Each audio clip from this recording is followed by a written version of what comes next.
ಧರ್ಮೋಪದೇಶಕಾಂಡ ಅಧ್ಯಾಯ 24. ಒಬ್ಬನು ತಾನು ಮದುವೆ ಮಾಡಿಕೊಂಡ ಮಹಿಳೆಯಲ್ಲಿ ಏನೋ ಅವಲಕ್ಷಣವನ್ನು ಕಂಡು ಅವಳಲ್ಲಿ ಸಂತೋಷಪಡದೆ ತ್ಯಾಗಪತ್ರವನ್ನು ಬರೆದುಕೊಟ್ಟು ಅವಳನ್ನು ಮನೆಯಿಂದ ಕಳುಹಿಸಿಬಿಟ್ಟನೆಂದು ಇಟ್ಟುಕೊಳ್ಳೋಣ.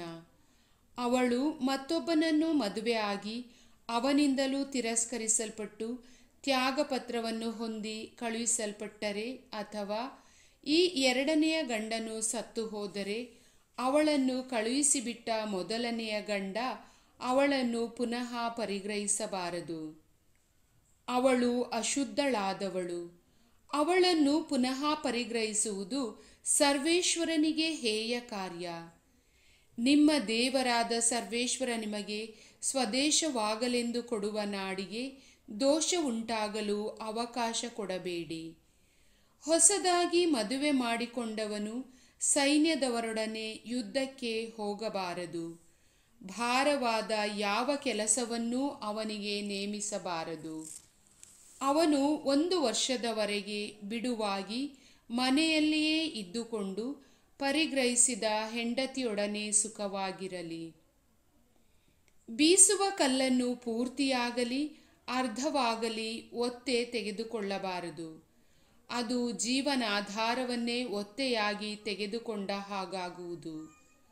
ಒಬ್ಬನು ಸ್ವದೇಶದವನಾದ ಇಸ್ರಾಯೇಲನನ್ನು ಕದ್ದು ಅವನನ್ನು ಗುಲಾಮನನ್ನಾಗಿ ನಡೆಸಿಕೊಂಡದ್ದು ಅಥವಾ ಮಾರಿಬಿಟ್ಟದ್ದು ತಿಳಿದು ಬಂದರೆ ಕದ್ದವನಿಗೆ ಮರಣಶಿಕ್ಷೆಯಾಗಬೇಕು. ಹೀಗೆ ಅಂಥ ದುಷ್ಟತ್ವವನ್ನು ನಿಮ್ಮ ಮಧ್ಯೆಯಿಂದ ತೆಗೆದುಹಾಕಿ ಬಿಡಬೇಕು. ಕುಷ್ಠರೋಗಿಗಳ ವಿಷಯದಲ್ಲಿ ಯಾಜಕರಾದ ಲೇವಿಯರು ಬೋಧಿಸುವಂತೆಯೇ ಮಾಡುವುದಕ್ಕೆ ನೀವು ಜಾಗರೂಕರಾಗಿರಬೇಕು.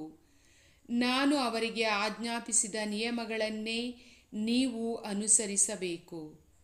ನೀವು ಈಜಿಪ್ಟ್ ದೇಶದಿಂದ ಬಂದಾಗ ದಾರಿಯಲ್ಲಿ ನಿಮ್ಮ ದೇವರಾದ ಸರ್ವೇಶ್ವರ ಮಿರ್ಯಾಮಳಿಗೆ ಮಾಡಿದ್ದನ್ನು ನೆನಪಿಗೆ ತಂದುಕೊಳ್ಳಿ. ಮತ್ತೊಬ್ಬನಿಗೆ ಸಾಲ ಕೊಡುವಾಗ ಒತ್ತೆಯನ್ನು ತೆಗೆದುಕೊಳ್ಳುವುದಕ್ಕೆ ಅವನ ಮನೆ ಒಳಕ್ಕೆ ಹೋಗದೆ ಹೊರಗೆ ಇರಬೇಕು. ಸಾಲ ತೆಗೆದುಕೊಂಡವನೇ ಒತ್ತೆಯ ಸಾಮಾನನ್ನು ತಂದುಕೊಡಬೇಕು. ಅವನು ಕೇವಲ ಬಡತನದಿಂದ ತನ್ನ ಕಂಬಳಿಯನ್ನೇ ಒತ್ತೆಯಾಗಿ ಇಟ್ಟ ಸಂದರ್ಭದಲ್ಲಿ ಹೊತ್ತು ಮುಳುಗಿದಾಗ ಅದನ್ನು ಹಿಂದಕ್ಕೆ ಕೊಡಬೇಕು. ಅದನ್ನು ಇಟ್ಟುಕೊಂಡು ನೀವು ರಾತ್ರಿ ಮಲಗಬಾರದು. ಅವನು ಅದನ್ನು ಹೊದ್ದುಕೊಂಡು ಮಲಗಿಕೊಳ್ಳಬೇಕಲ್ಲವೇ? ಅದಲ್ಲದೆ ಅವನು ನಿಮ್ಮನ್ನು ಹರಸುವನು ಮತ್ತು ನೀವು ಮಾಡಿದ್ದು ಧರ್ಮ ಕಾರ್ಯವೆಂದು ನಿಮ್ಮ ದೇವರಾದ ಸರ್ವೇಶ್ವರ ತಿಳಿದುಕೊಳ್ಳುವರು. ಸ್ವದೇಶದವರಲ್ಲೇ ಆಗಲಿ ನಿಮ್ಮಲ್ಲಿ ಇರುವ ಅನ್ಯ ದೇಶದವರಲ್ಲೇ ಆಗಲಿ ಗತಿಯಿಲ್ಲದ ಬಡ ಕೂಲಿಯವನಿಗೆ ನೀವು ಏನೂ ಅನ್ಯಾಯ ಮಾಡಬಾರದು.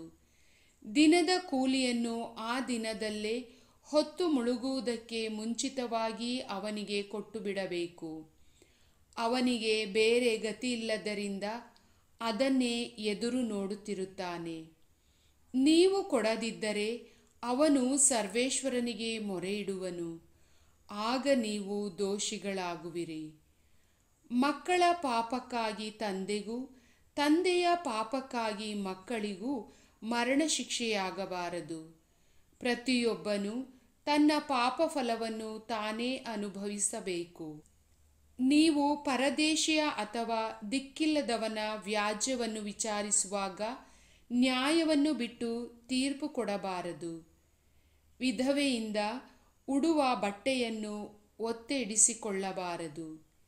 ನೀವೇ ಈಜಿಪ್ಟ್ ದೇಶದಲ್ಲಿ ದಾಸರಾಗಿದ್ದಾಗ ನಿಮ್ಮ ದೇವರಾದ ಸರ್ವೇಶ್ವರ ನಿಮ್ಮನ್ನು ಬಿಡಿಸಿದರೆಂಬುದನ್ನು ನೆನಪು ಮಾಡಿಕೊಳ್ಳಿ. ಅದಕ್ಕಾಗಿಯೇ ಇದನ್ನು ಆಜ್ಞಾಪಿಸಿದ್ದೇನೆ.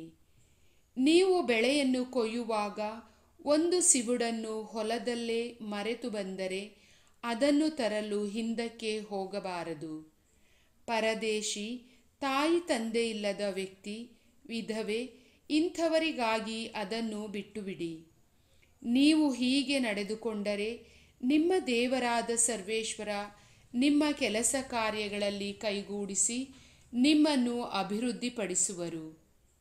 ಎಣ್ಣೆಯ ಮರಗಳ ರೆಂಬೆಗಳಿಂದ ಕಾಯಿಗಳನ್ನು ಉದುರಿಸಿದ ಮೇಲೆ ಪುನಃ ಉದುರಿಸುವುದಕ್ಕೆ ಹೋಗಬಾರದು. ಮಿಕ್ಕ ಕಾಯಿಗಳನ್ನು ಪರದೇಶಿ, ತಾಯಿ ತಂದೆಯಿಲ್ಲದ ವ್ಯಕ್ತಿ, ವಿಧವೆ ಇಂಥವರಿಗಾಗಿ ಅವುಗಳನ್ನು ಬಿಟ್ಟುಬಿಡಿ. ದ್ರಾಕ್ಷಿ ತೋಟದ ಬೆಳೆಯನ್ನು ಕೂಡಿಸಿಕೊಳ್ಳುವಾಗ ಹಕ್ಕಲಾಯಬಾರದು.